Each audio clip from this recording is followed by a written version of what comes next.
and welcome to yet another episode of Uncommentary, where we share our common and uncommon opinions about the India-England Test Series 2021. With me, as usual, is my friend Narayanan. Hey, Narayanan. Hi. Yep. Day two, third Test match material. I know we are coming very late, but we thought we'll just cram up the two episodes of a review and preview because, as we all know, the third Test match, it was short-lived. I think they wanted a good break before the start of the fourth. So they And decided to wrap it up because it was only a 4 day gap between the third and the fourth one. yeah, and what a better way to get your vaccines, COVID-19 vaccines done during this break, eh? Yeah, you could see Ravi Shastri, he was the most happiest. Yeah, couldn't agree more. Your thoughts, Narayanan? 2 days, you finish a test match, 27 wickets in total. So India, 10 wickets, England, 10 wickets twice, and India finally finish the fourth innings, 49 runs. I believe with a sixer, right? So the funny part was the match ended even before I could reach home. I remember you were saying, I'm so glad that I will have chance to watch the match. You didn't. Yeah, the joy was short lived, man.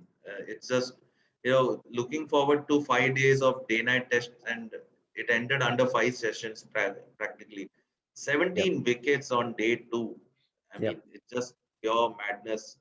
I'm still not come to terms as to what exactly happened, but yeah, India literally rolled over England and took a 2-1 lead.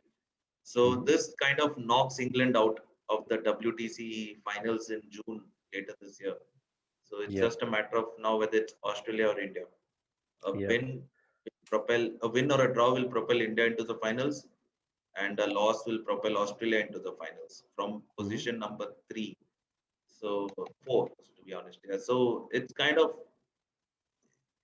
yeah, it's a perfect situation for a final league match of a World Test Championship series, but not as per the positioning of the table. I mean, Mhm. it would be still cruel if Australia from position four can leapfrog three teams to just walk into the final, especially when they're not playing. But yeah, that's how it is panned out to be. We will wait and see. Now, coming back to the test match, the main point of discussion, everybody's favorite topic during the match: pitch, pitch, pitch, good pitch, bad pitch. What do you make out of all the criticism that the curator has faced, the BCCI has faced? Michael Vaughan cannot stop going on and on. And on the other side, you have Ravichandra Ashwin and also Nathan Lyon supporting him. I don't think, yeah, the pitch was challenging, no doubt. It was not an easy pitch, but it is not the pitch that what every other pundits around the world are criticizing it for. You, as a batsman, you need to cover your angles, you need to play the straight balls, and you could clearly see how so many wickets were lost on straight balls. The, there will be the odd spin of the ball, but the odd spin of the ball is always there in any sort of pitch. If the pitch has not generated uneven bounce, nor is it dangerous for any of the players to play. So I wouldn't say that the pitch was unfit for Test match cricket, but it is just unfortunate that both the teams, including the Indians and the English, didn't apply themselves to last the length of the duration of the Test, and which is what resulted in the match ending in under 5 sessions Right. in day two itself. Yeah. And an interesting interview came during after this test match, I would say. Virat Kohli, on our last tour to South Africa, there was a similar pitch where the Indians were bundled out and we lost the match. And Virat Kohli had just one line to say: no excuses. Just two words, making a strong statement that you as a batsman have to apply yourself, have to buy the time, stay on the pitch, occupy the pitch, and then work your runs through. So if you're able to do that, you are counted as one of the better batsmen. So I would believe he expects the same thing from his as well as the opposition batsmen in this tour. Why have different scale of judgment for bouncy pitches, bouncy tracks, where teams from the subcontinent get time, take time to adjust to those bouncy tracks, as compared to the overseas players when they come and visit India or the subcontinent and struggle to find their rhythm on turning tracks, right? Absolutely. You could see where it's coming from. But to be honest, cricket has always generated from England, Australia. So they are predominantly known for playing quick, bouncy, seaming wickets. And they are born and brought up in those conditions. They are just not willing to accept that India as a whole is coming into their home and defeating them, and the territory back home for Indians is unbreachable.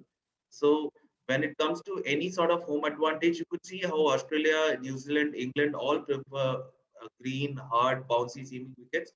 And yeah, India or any of the subcontinent teams, including the Pakistanis and the Sri Lankans, struggle.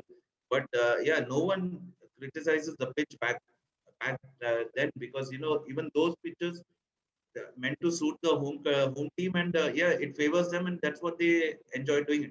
But when India prefers spinning tracks, they kind of all hell breaks loose, and that's what it's kind of disheartening to see.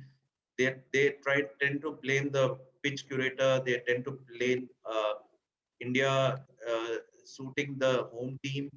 They are also requesting ICC to dock World Test Championship points so that at least England can qualify into the finals.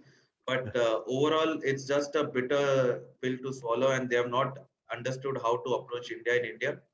And you could see how the mentality and the body language had failed from the moment the team selection had gone with four pacers and one lone spinner.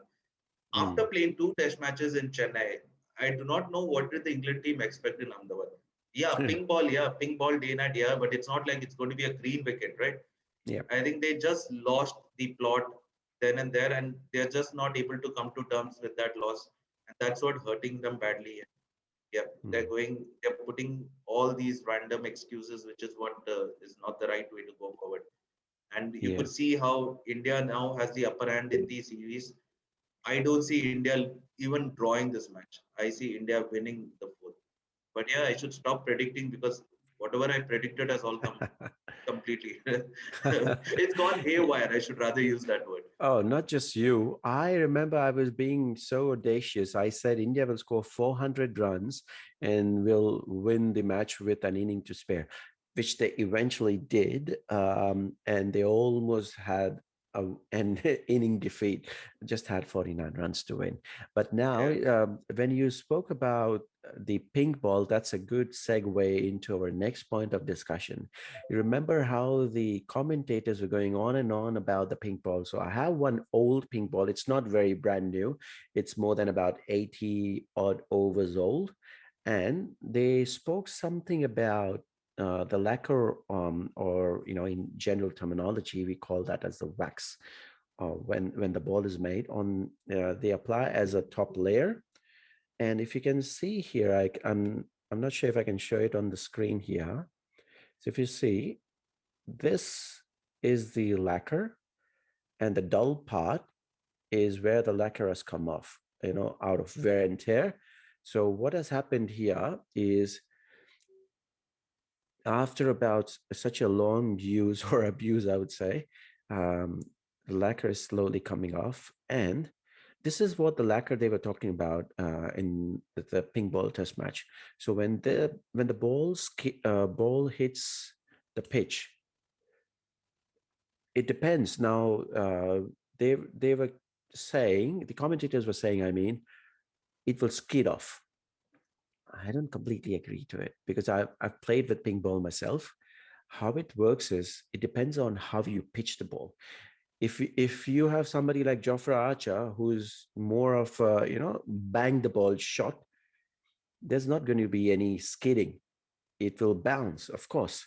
The skidding will be for somebody like Shardul Thakur, not even Jasprit Bumrah, unless he pitches up and up and up. And that's what you saw. Ishan Sharma was in the first innings. He was just bowling, good length and um, full length balls. But there were very few short balls that Ishan Sharma was bowling. So that's where they were trying to exploit the conditions, talking about the skidding of the ball. There you go. Yeah, ladies and gentlemen, that's a level two cricket coach from Melbourne, Australia, Devang. Well, not so much so now. In the pandemic, I'm just enjoying my time by myself. All right, now that was about game three. Moving on to game four, the finale. We will preview the game four. First and foremost, in terms of pitch, we'll continue. What do you expect out of this? Still a flat, a rank turner, or you think the pitch curators will be under pressure of making some sort of a sporty pitch, or they'll produce a belter? Personally, Dave, I don't think the pitch curator is under any sort of pressure because you could see the support that he's getting from Virat Kohli and the silence from BCCI on not commenting much on it. So, pitch curator will not be under any pressure. But seeing how the mind games are being played and how England has lost the plot, uh, England would definitely expect. And now it's again an uncommentary opinion. I think England would. Expect a rank turner and they would put in with two spinners and reduce the amount of paces. But I wouldn't be surprised if India tries to go the other way and gives out a belter of a try. Interesting. So you reckon two spinners for England and two seamers. Who do you see making to the side, considering the fact they are still in the rotation policy, and who you think will not make it to the cut, make the cut? So considering that the series for England with the World Test Championships already gone, I see Jimmy Anderson being given a break Yep. and Archer and Chris Wokes being given a run in Mm-hmm. with Pes and Leach being the spinners for them. Yep. For India, Bumrah is definitely not going to be playing because it's now official that he's taking the break to plan out his wedding Mm, before the World Test Championships in June. So, good news for him, mm. and Yep. also good news for one of the pacers to walk in for the Indian team. So I can see Umesh pairing with Ishant tomorrow, Oh, and with okay. Aksar and Ashwin uh, retaining their spots because I am still curious to know why and how Jaddu has still not recovered from his thumb injury because it wouldn't take this long for a person to It's a recover. fracture. So It's a fracture. yeah, it's a thumb fracture. You don't need it's not the immediate next test match. It's been he's missed the Gabba. He's missed three test matches. So he's He's four a test spinner. matches. He uses his thumb and his two fingers to control the ball. Fair enough, fair enough. So I'll give him the benefit of doubt, but yeah, Yeah. I can see Ashwin and Aksar retaining their spots with only uh, Umesh walking in. So I can see that one change for the Indian team for the Okay. last So test. so you reckon Washington Sundar will be given one more go? Yeah, yeah, because of Mhm. the fact that the honest opinion would be it would be a rank turner. So Mhm. Washi would still not be given much of a choice to bowl. But Mhm. then if it's a belter, he adds dimension with the bat as well, right? Yeah. So Washi will retain him. True. I see Washington Sundar retain the side, retain in the side. And I would say Mohammad Siraj. I would love to see Mohammad Siraj make it to the final 11 rather than Umesh Yadav. Yes, Umesh Yadav is far more experienced and a senior bloke, but I would love to see this kid's energy. Yeah, let's see. I Mhm. think if Virat hears our video tonight, maybe things can work out. Oh, absolutely. We love to give our opinions. Maybe how uncommon they sound doesn't matter. That's what Yeah. we are for. And that brings us to the end of the show. Any final thoughts before we move in and before we move out? Any final thoughts? India should win the fourth test. A draw would be considered a failure Mm. because of the fact that India has now completely worked its way up the entire England squad, and England team is clueless as to how to approach. England does have a strong batting order and they can bat deep. A belter of a pitch would not be the appropriate way to go ahead. It would be similar to something like Chennai first test match at Chepauk. But yeah, I can see that kind of being the mind game that the Indian management would play.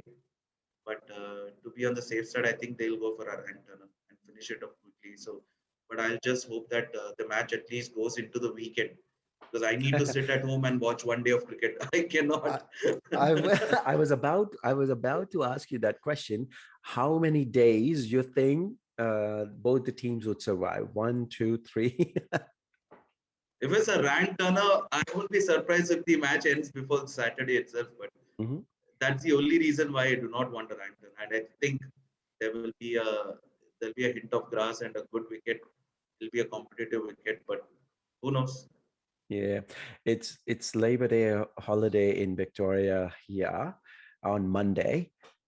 I've been very, very overly optimistic and I've applied for leave on Monday, hoping to see some action on the fifth day. I know it won't survive, but at least it'll give me some sort of a break. That's what I thought after we work, through the week, and Saturday and Sunday we'll be doing our shows, watching the match. So it's going to be tiresome. So I think I deserve a break on Monday. We'll see. Definitely. And on that note, I'll just say goodbye and see you tomorrow after end of day's play. Yeah, cheers.